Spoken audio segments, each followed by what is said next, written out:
My mother's 62nd birthday dinner was supposed to be a celebration. 18 people around a long table at her favorite Italian restaurant. The one with the white tablecloths and the candles she liked. My sister Rachel had picked the place. My brother Kevin had driven Mom there. I had paid for it. All of it. The $340 tab, the $60 cake, the flowers on the table.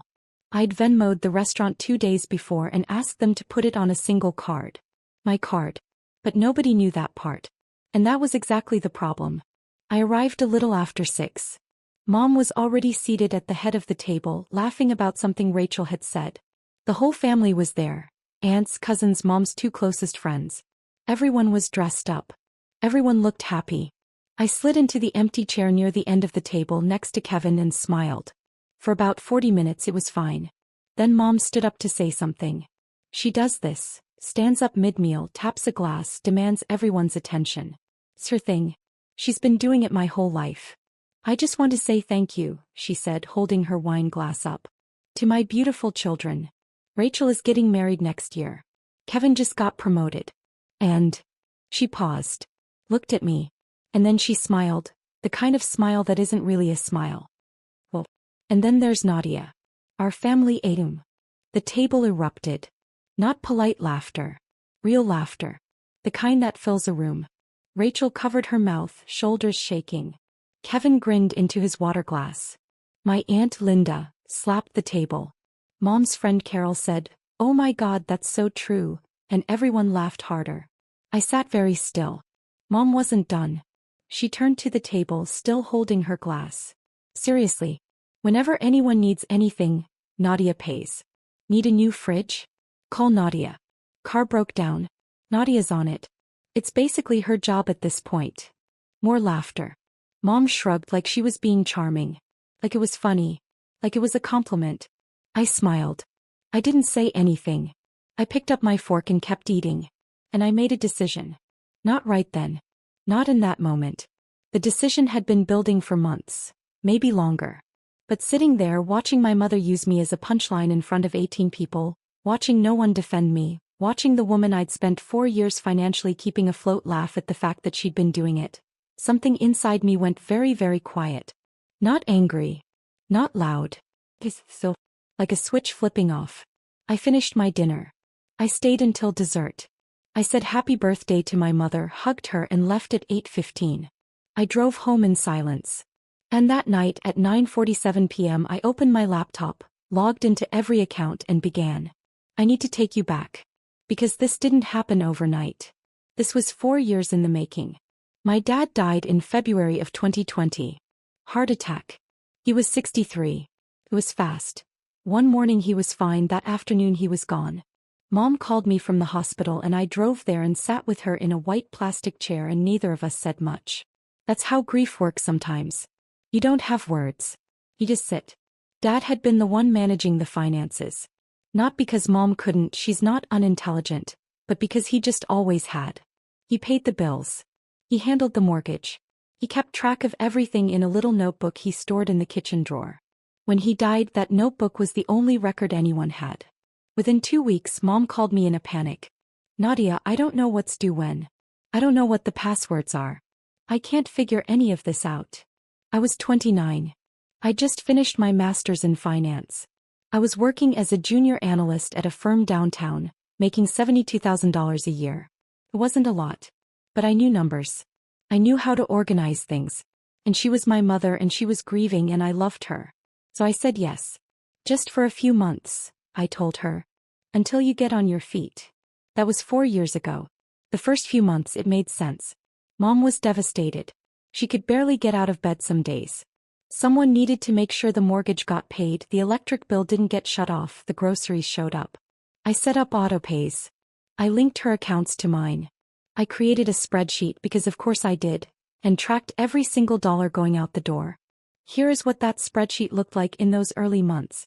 Mom's mortgage, $1,450 a month. Utilities, electric, gas, water combined, $520. Groceries and household supplies, $480.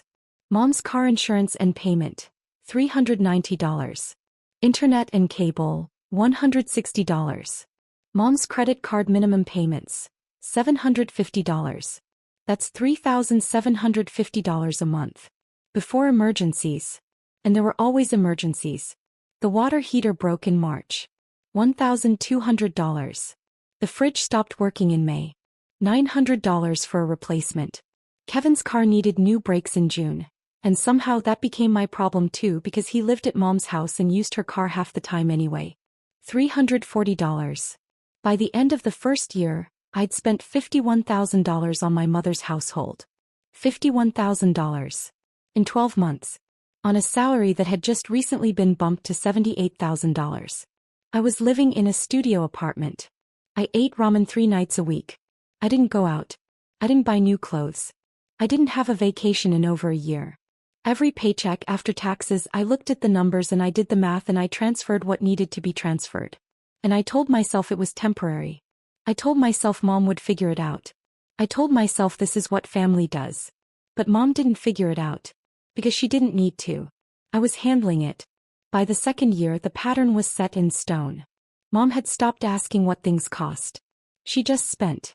Groceries came from the expensive store now. The one with the organic everything and the fancy cheeses. The electric bill crept up because she kept the heat at 74 degrees in winter and the AC blasting in summer. Rachel moved back home for 6 months between apartments, and Mom added her phone bill to the pile without asking me, $85 a month just quietly added. And then there was Rachel's engagement. Rachel got engaged in the spring of my 3rd year paying for Mom's life. Her fiancé Marcus is a good guy. But the engagement party? That was all Mom. And Mom had opinions about what it should look like. We need to rent out the garden at Rosewood, Mom told me over the phone one evening in April. It's only $2,800. Only $2,800. I didn't say anything. I just transferred the money. The dress Mom bought for the party, $640. The flowers, $380. The invitations, actual paper, calligraphed, mailed, $220. All of it came from me.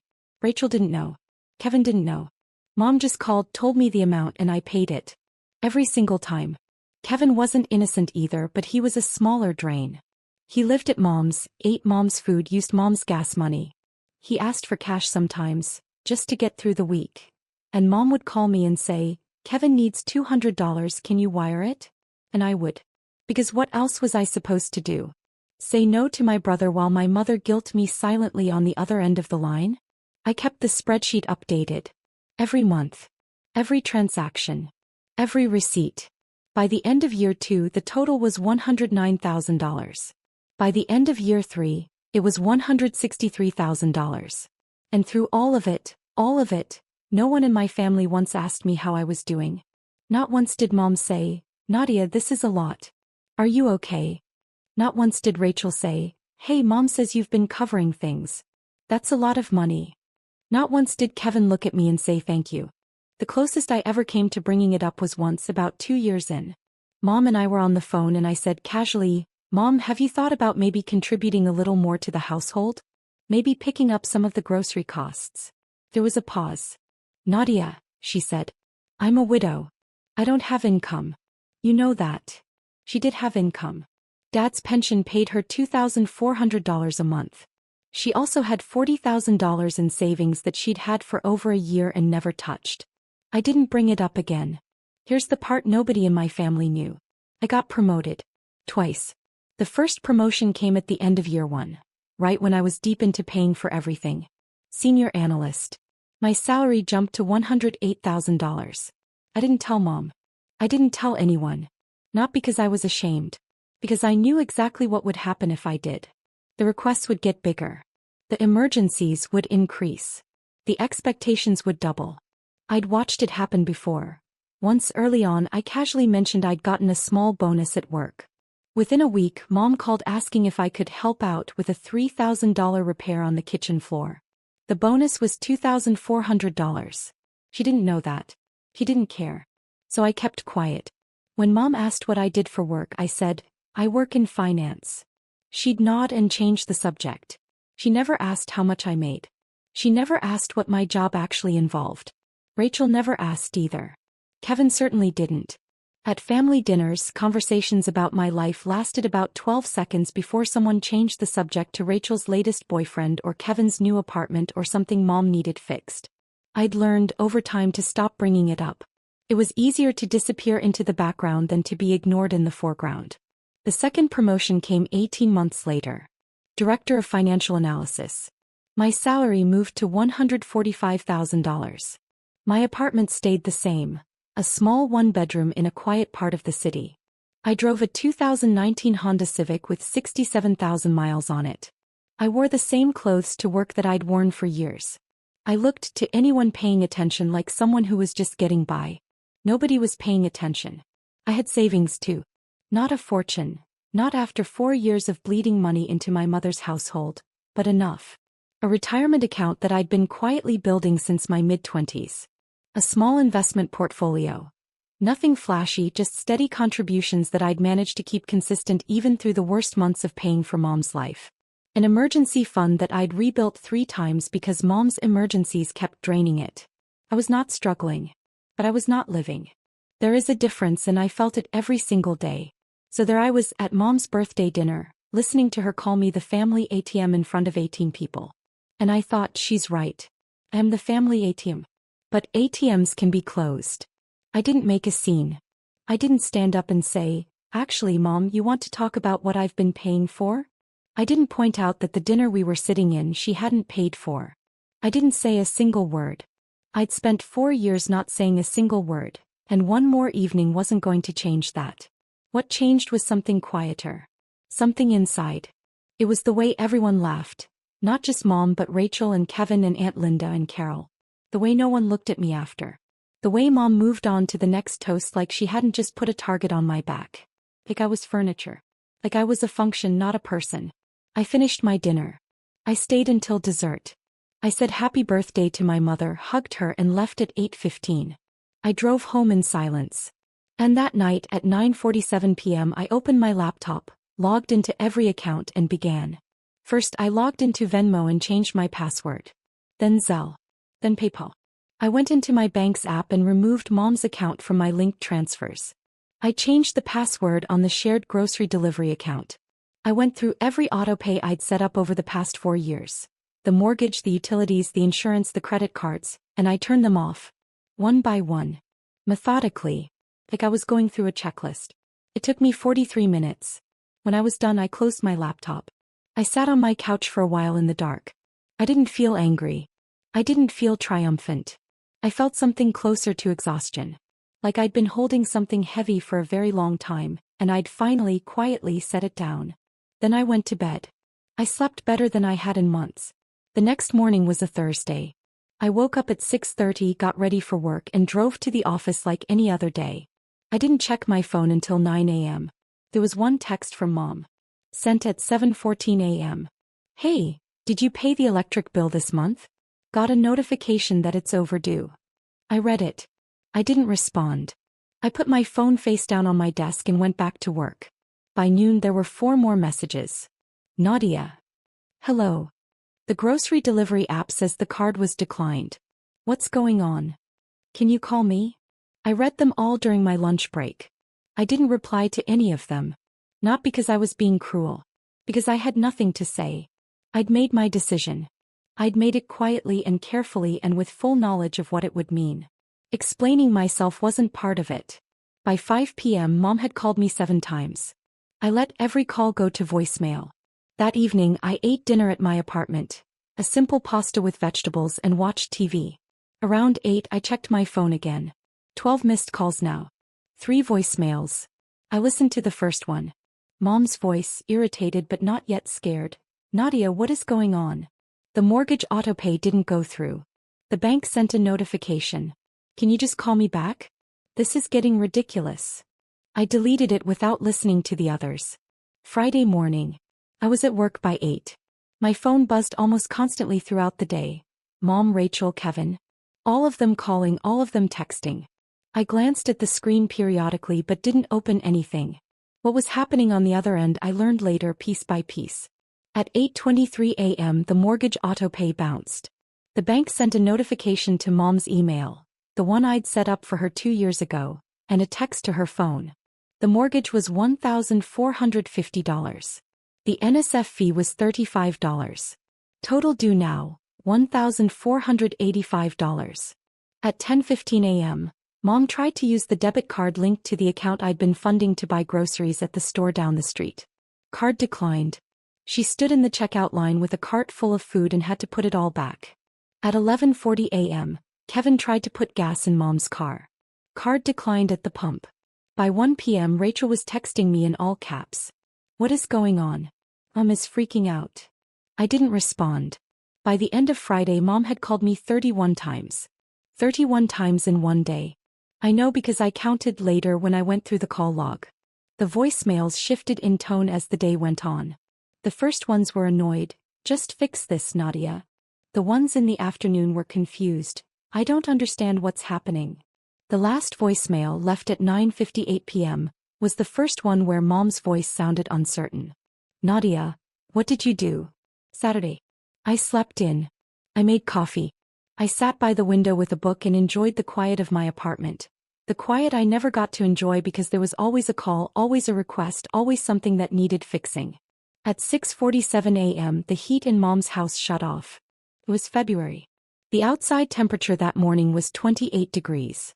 Inside Mom's house, without the furnace running, the temperature started to drop almost immediately. By 10 a.m. it was down to 52. By noon it was 44 degrees in the living room. Mom called me at 7 a.m. Then at 7:15. Then at 7:30. Rachel called at 8. Kevin called at 8:45. The first time he'd called me in weeks. By 10 a.m. the messages were different.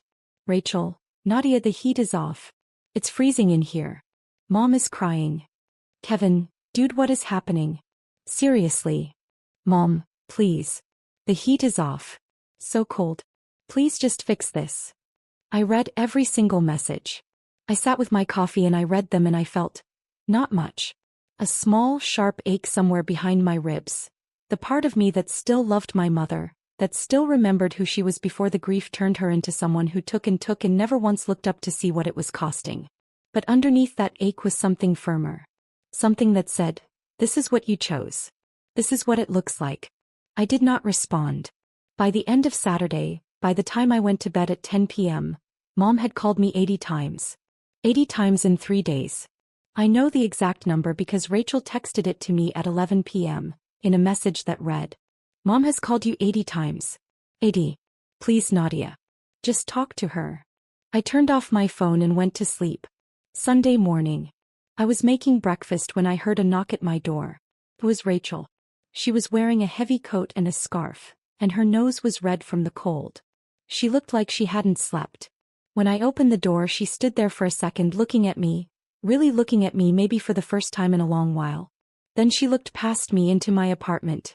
It's a small place. 1 bedroom, a kitchenette, a living room that doubles as a dining room. The furniture is simple. No artwork on the walls. A single bookshelf half full. The kitchen counter had my coffee mug, a toaster, and a bowl of apples. That was it. Rachel stepped inside slowly. She turned in a small circle, taking it all in. Her engagement ring. The one Mom had made a huge deal about, the one I'd quietly helped Marcus pick out without him knowing, caught the light from the window. "This is where you live," she said. Quietly. Like she was hearing herself say it for the first time. "Yeah," I said. "You want coffee?" She didn't answer. She was still looking around. At the worn couch. The second-hand bookshelf.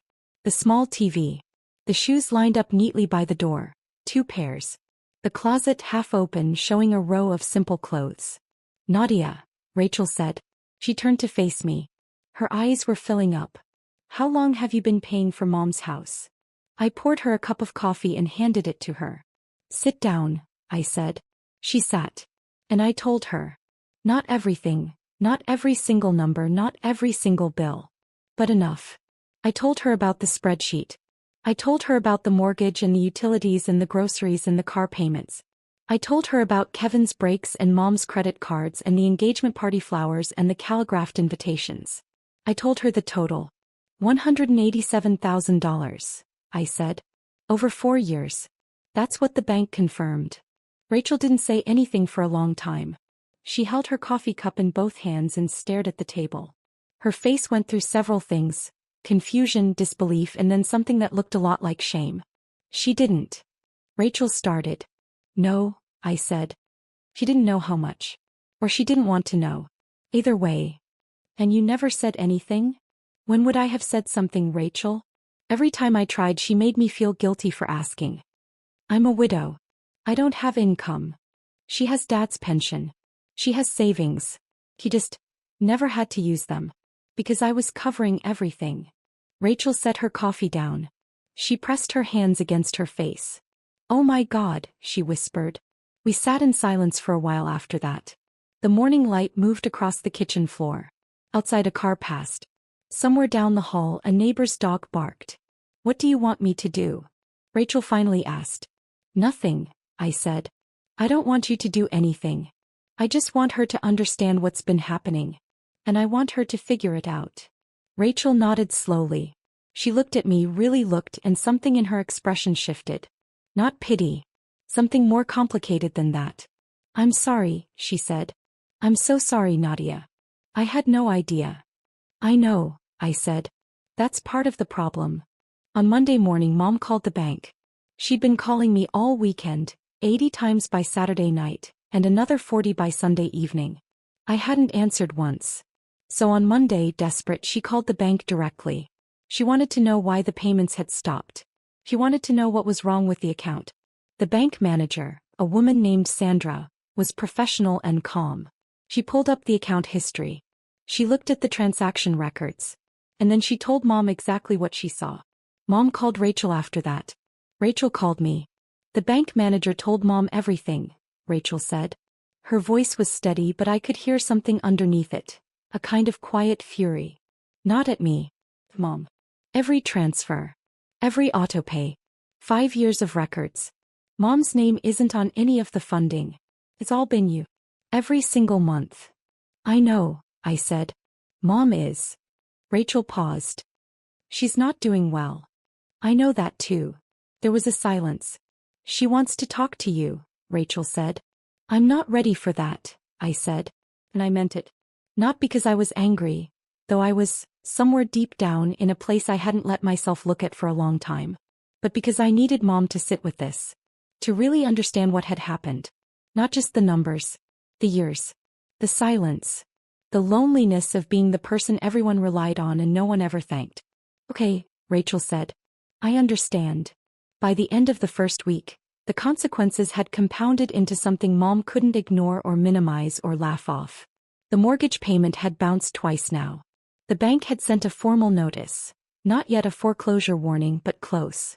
The language in the letter was careful and specific, and it made clear that continued non-payment would trigger the next stage of the process. The heat had been off for 5 days. Mom had called a repair company on Sunday, but when she gave them her card, it was declined. She didn't have the $847 needed to cover the past due gas bill plus the $200 reconnection fee. She called Rachel, who didn't have it either. She called Kevin, who had $60 in his checking account.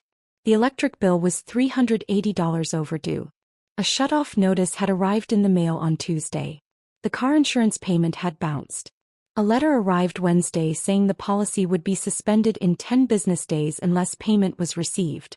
Mom's credit cards, 2 of them with minimum payments I'd been making for years, were now past due. Late fees had kicked in. The credit card company had called twice. And the grocery situation was, in Mom's words, a disaster. Without the card working, without cash, without anyone to cover it, the fridge was running low. Mom had $2,400 in her pension, which had deposited on the first of the month. But that money had to cover everything now. And $2,400 doesn't stretch far when you're used to spending $4,000 a month. Kevin, to his credit, had started looking for a part-time job. It was the first time in 2 years he'd done anything like that. Rachel had quietly started paying for some of Mom's groceries out of her own pocket. Not a lot, but enough to keep the fridge from being completely empty. Mom called me every day. Sometimes 10 times a day. Sometimes 20. The voicemails evolved. By Wednesday of the first week they sounded like this. Nadia, please. I know I said something stupid at dinner. I'm sorry. Can we just talk? Please. By Friday. The heat is still off. It's so cold in this house. I don't know what to do. Please, baby. Please just help us. Just this once. I promise we'll figure it out. By the following Monday, day 8. Nadia, I talked to the bank. I know how much you've been paying.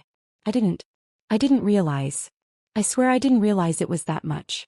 Please call me back. I'll do anything. Name your terms. Just please call me. I listened to every voicemail. Every single one. And I did not call back. While my family was falling apart financially, I was doing something I hadn't done in 4 years. I was living. The first week after I cut off the payments, I took the $3,800 I would have transferred to Mom's household and I did something different with it. I paid off a chunk of my student loans, a payment I'd been putting off for months. I set up a new automatic transfer into my investment account. I bought groceries at the store I actually liked, the one with the good bread and the fresh fish. I ordered a meal from a restaurant I'd been wanting to try for over a year. It was a Tuesday night when I sat down at that restaurant, a small Italian place with dim lighting and candles on every table, and ate a meal alone and enjoyed every single bite. The waiter asked if I was waiting for someone. I said no. He smiled and brought me another glass of wine and didn't ask again. I sat there for almost 2 hours. I ate slowly. I tasted everything. And for the first time in a very long time, I didn't feel guilty about spending money on myself. Because here is the truth that no one in my family understood. I had been paying for their life at the expense of my own. Not just financially. The constant calls. The constant requests. The constant low-level anxiety of knowing that if I didn't pay attention, something would break, something would shut off, someone would be in trouble. It lived in my chest like a weight I carried everywhere. To work. To bed. To the grocery store. And now it was gone. The silence in my apartment in those first few days wasn't lonely. It was peaceful. It was the first real peace I'd felt in 4 years. Rachel came back on the following Sunday. And the Sunday after that. She didn't come asking me to fix things. She came to sit with me. To talk. To understand. I think in her own way she was trying to make up for 4 years of not noticing. Not all at once. But slowly. One visit at a time. The second time she visited, she brought a bottle of wine and we sat on my couch and she asked me questions. Real questions, the kind no one in my family had asked me in years. What did I actually do at work? What did I enjoy? Was I happy? Did I have friends outside of the office? When was the last time I did something just for myself? I couldn't answer that last one right away. I had to think about it. I told her the truth. About the promotions. About my salary. About the fact that I'd been living in this small apartment not because I couldn't afford anything better, but because every dollar I spent on myself felt like a dollar taken from the family. I'd internalized it so deeply that I didn't even realize for a long time how wrong it was. I thought this was just what you do, Rachel said, holding her wine glass. For family. It is, I said. But not like this. Not one person carrying everything while everyone else benefits and no one says thank you. That's not family. That's just free labor with a guilt trip attached. Rachel was quiet for a long time after that. Mom doesn't understand, she said finally. I know. She thinks money just appears. Like it always has. Dad handled it before and then you handled it and she never had to think about where it came from. Yeah, I said. That's exactly it. So what happens now? I took a sip of my wine. Now she learns. By the end of the second week, the situation at Mom's house had forced some hard decisions. Mom had used Dad's pension money, the $2,400 she'd been saving untouched for years, to cover the most urgent bills. The heat came back on. The mortgage made a partial payment, enough to delay the formal warning. But it was a band-aid. The $40,000 in savings she'd been sitting on, the money she'd never touched because she never needed to, was now being opened reluctantly for the first time. Kevin got a part-time job at a warehouse. He started paying for his own gas. Mom sat down with Rachel and, for the first time in years, actually looked at a budget. A real one. Not the fantasy version she'd been living on, where money materialized whenever she needed it. The real numbers. What came in. What went out. What was left. It wasn't pretty. But it was honest. Mom called me again on a Thursday night. I let it ring. But this time the voicemail was different. Nadia, she said. Her voice was smaller than I'd ever heard it. Quieter. I talked to Rachel. And I talked to the bank. And I sat down and I looked at everything. Everything you've been paying. For 4 years. Pause. A long one. I didn't know.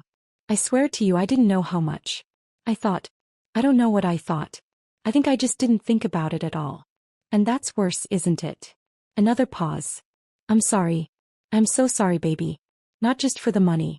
For the joke. For all of it. For never asking how you were doing. For never saying thank you. You deserved so much better than what we gave you. Her voice cracked just slightly on the last sentence. I know you're not ready to talk. But when you are, we'll be here. On your terms. Whatever you need. I listened to that voicemail 3 times. And then I sat with it. I didn't call her back that night. Or the next morning. But I didn't delete it either. I'm not going to tell you that Mom and I fixed everything overnight. We didn't. That's not how this works. What I will tell you is this. 3 weeks after Mom's birthday dinner, I agreed to meet her for coffee. Not at her house. At a neutral place. A small cafe near my office that she'd never been to. We sat across from each other and Mom looked tired and smaller somehow, like the weight of the past few weeks had physically shrunk her. She didn't make excuses. She didn't try to guilt me. She just sat there and listened while I told her, calmly, quietly, what the past 4 years had actually been like for me. The loneliness. The stress. The feeling of being invisible while being essential. The way she'd made me feel at that dinner like I was a joke. Mom cried. I didn't cry. I'd already done my crying months ago alone in my apartment in the dark, on nights when the weight of it all became too much. When I was done, Mom nodded. What do you need from me? She asked. I need you to handle your own finances, I said. I need you to use Dad's pension. I need you to sit down with Rachel and make a real budget. I need Kevin to contribute. And I need you to stop treating money like it grows on trees. Or like it grows on me. Mom nodded again. And one more thing, I said. Anything. I need you to never call me the family ATM again. Not as a joke. Not as anything. Because I'm not. I'm your daughter. And I deserve to be treated like one. Mom reached across the table and took my hand. Her eyes were red. Her grip was tight. I know, she said. I know that now. It's been 2 months since that dinner. Mom's household runs differently now. She pays her own mortgage, on time from her pension and savings. Rachel contributes to groceries and utilities. Kevin pays his own expenses. The budget is tight and it's a real adjustment, but it's honest. No one is drowning. No one is pretending. Mom calls me on Sundays now. Not 80 times. Once. We talk for about 20 minutes. She asks how I'm doing, actually asks and actually listens to the answer. Phew. It's a start. I moved to a new apartment last month. A 1-bedroom in a better building with bigger windows and a kitchen I actually like cooking in. I bought new furniture. I bought a painting for the wall. Something bright and warm that I picked out myself just because I liked it. I still drive the Honda Civic. Some habits take a while to change. But here is what I want you to understand if you've read this far. I didn't do what I did to punish my mother. I didn't do it out of spite or anger or revenge. I did it because I'd spent 4 years making myself smaller so that everyone else in my family could stay comfortable.